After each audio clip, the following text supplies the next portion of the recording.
बिस्मिल्लाहिर्रहमानिर्रहीम। जन्नत के याकूतों में से एक याकूत जिसे हजरत आदम अलैहिस्सलाम जन्नत से लेकर आए, और जब अल्लाह पाक ने उन्हें बैतुल्लाह शरीफ की तामीर का हुक्म दिया तो हजरत जिब्राइल अलैहिस्सलाम की निशानदही पर यह पत्थर बैतुल्लाह के एक गोशे में नस्ब फरमा दिया गया। हजर के मायने पत्थर हैं, जबकि अस्वाए स्याह और काले रंग को कहते हैं।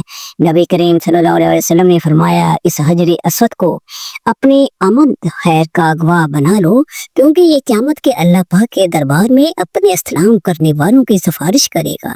उसके एक ज़बान और दो होंठ होंगे। इसी तरह इब्ने माजा की हदीस शरीफ है कि जो शख्स हजर असवद को हाथ लगाएगा तो गोया उसने अल्लाह पाक से मुसाफहा किया। इब्ने माजा 2957, अल तरगीब अल तरहीब 268। इसी तरह नबी करीम सल्लल्लाहु अलैहि वसल्लम ने फरमाया कि हजर असवद मकाम इब्राहिम वो जन्नती याकूत हैं। अगर अल्लाह पाक उनकी रोशनी को खत्म ना करता तो ये पूरी जमीन को रोशन कर देते। ये एक अजीब कशमती पत्थरों के जिसमें अल्लाह पाक ने इंसानों के गुनाह जज़ब करने की भी कुव्वत रखी है। इस बारे में नबी करीम की हदीस है कि जिस वक्त हजर असवद जन्नत से आया वो 2 से ज्यादा सफेद था, फिर इंसानों के गुनाहों ने उसे सियाह कर दिया। उसके फजाइल और औसाफ में हज़रत नबी करीम सल्लल्लाहु अलैहि वसल्लम के बहुत सी इरशादात हदीस और तारीख की किताबों की सीनत बनी हुई हैं, लेकिन जन्नत का ये अनमोल मोती मरतबत मुक़द्दस व मुतबर्रक याकूत गर्दिश आमती सितमरानियों से महफूज न ले सका। वो तदबार उसकी अजमत को फसा को फज्जाद ज़ालिमों ने तार तार किया, बारहा हवादासात का शिकार हुआ और उसके नासीन बदन पर कितनी ही मतबा ज़ख्म आए। ये पाक पत्थर हज़रत आदम अलैहिस्सलाम के ज़माने से लेकर हज़रत नूह तक काबा शरीफ के उसी गोशे में पड़ा रहा।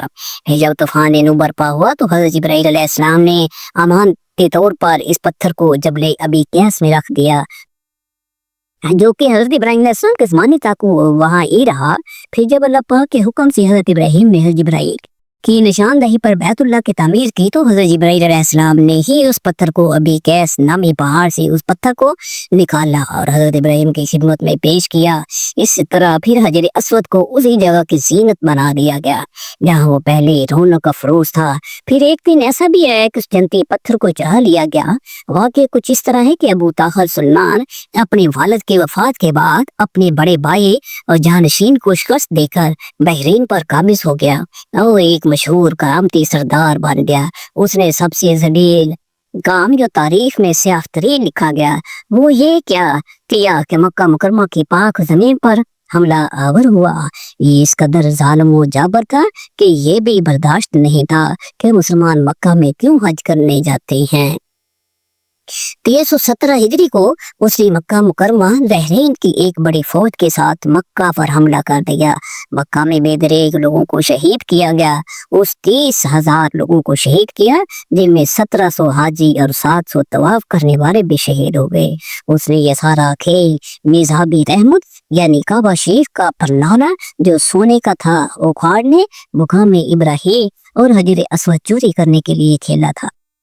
वो हाथ भी इस मज़मूम हरकत के लिए काबा शरीफ पर चढ़े, मगर आन फहद में सर के बल जमीन पर गिरकर वासु जहन्नम हो गए। मकाम इब्राहिम तो उसके हाथ न लग सका, क्योंकि खुद्दाम हरम ने उसे पहाड़ की घाटी में कहीं छुपा दिया था। जब उसने हरम पाक पर कब्जा कर लिया तो जाफर बिन हलाज ने अबू ताहिर के हुक्म से हजर असवद को कदाल से उखाड़ लिया। उस पर कई ज़रबे लगाई, जिससे कुछ रीज़े टूट गए और अपने साथ बहरीन ले गए। अबू ताहिर ने बैतुल्लाह का दरवाजा भी उखाड़ फेंका और गुलाफ़े काबा को टुकड़ी करके फौज के आला ओहदेदारों पर में तकसीम कर दिए गए। ये इस्लाम का पहला ऐसा साल था कि हज बैतुल्लाह भी मौकूफ हो गया। अलामा सयूती, तारीख इब्न खल्दून और इमाम तिबरी, इमाम कुर्तुबी और इसके लिए तमाम मुअर्रिखीन और मुहद्दिसीन ने इस वाक़े को मुस्नद रवायात से जिक्र किया है। अबू ताहिर ने वहाँ एक मशहूर आलीशान मकान तैयार किया और बहरीन में लोगों को हज की दावत देने लगा। वो मक्का मुकरमा की तरफ आने वाले हर साल हाजियों को अगवा और कत्ल करता। इसी तरह तकरीबन 22 साल तक खाना काबा हजर असवद से खाली रहा। उसके बाद जाकर मोतसाना तौर पर असल हजर असवद वापसी खाना काबा पहुंचा। उसकी वापसी कुछ इस तरह हुई कि बनु अब्बास के खलीफा मुक्तदीर बिल्ला ने बहरीन के हाकिम अबू ताहिर के साथ मुआहदा किया कि 30,000 साल दिनार में हजरत असद खाना काबा को वापस किया जाए। है 339 हिजरी को अब्बासी खलीफा मुक़्तदर बिल्ला ने उस वक्त के एक बहुत बड़े मुहद्दिस इमाम अब्दुल्ला रहमतुल्लाह अलैह को एक 22 रुकनी वफद के साथ बहरीन हजरत असद को वापस लाने के लिए भेजा। ये याद रहे कि 22 साल के तक हजरत असद जालिम फासिक अबू ताहिर के पास बहरीन में ही रहा। अब जब हजरत अब्दुल्ला बहरीन पहुंचे तो बहरीन के हक में ये चाल चली कि असली हजरत असद को कहीं छुपा दिया और नकली पत्थर को गुलाफ में लपेट कर पेश कर दिया।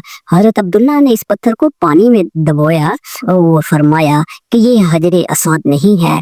अब दूसरा पत्थर लाया गया, आपने उसे भी पानी में डुबो दिया और फिर आग पर गर्म किया तो कहने लगा कि ये भी असल हजरत असद नहीं है। हाकिम बहरीन अबू ताहिर कहने लगा कि ये कैसा पैमाना है आपका। हजरत अब्दुल्ला फरमाने लगे कि नबी आखिर ज़मा हजरत मोहम्मद का फरमान मुबारक है कि हजरत असद एक ऐसा जन्नती पत्थर है कि जो ना पानी में डूब सकता है और ना ही उसी आग को ये सका सकती है। उसके बाद फिर उन्हें एक पत्थर दिया गया जिसको उन्होंने पानी में डाला तो वो तैरने लगा और आग में डाला तो गर्म ही ना हुआ। हजरत अब्दुल्ला फरमाने लगे कि यही असद जन्नती पत्थर है। हजरत अब्दुल्ला इस पत्थर को लेकर मक्का की तरफ चल पड़े। इस पत्थर को एक कमजोर ऊंटी पर लादा गया जो कि बहुत तेजी से चलने लगी। आप उसको लेकर मक्का मुकरमा पहुंचे। यहाँ आपका शानदार इस्तकबाल किया गया। और रवायात में आता है कि अबू ताहिर की वफात चीचक से हुई। एक और रवायत है कि अबू ताहिर को एक ऐसी बीमारी लगी तो उस वक्त उसका कोई इलाज ना था और उसके जिस्म से ऐसी बदबू निकलती थी कि उसके तबीब भी उससे दूर ही भागते थे। ऐ अल्लाह, मेरे और इस वीडियो के सब देखने वालों के गुनाहों पर पर्दा पोशी करते हुए हमें कम से कम एक वाकया एक दफा हजरत असद को बोसा लेने के साथ नसीब फरमा दे। जो एक दफा बोसा ले चुके उन्हें बार बार अपने दर की हासिल नसीब फरमाना।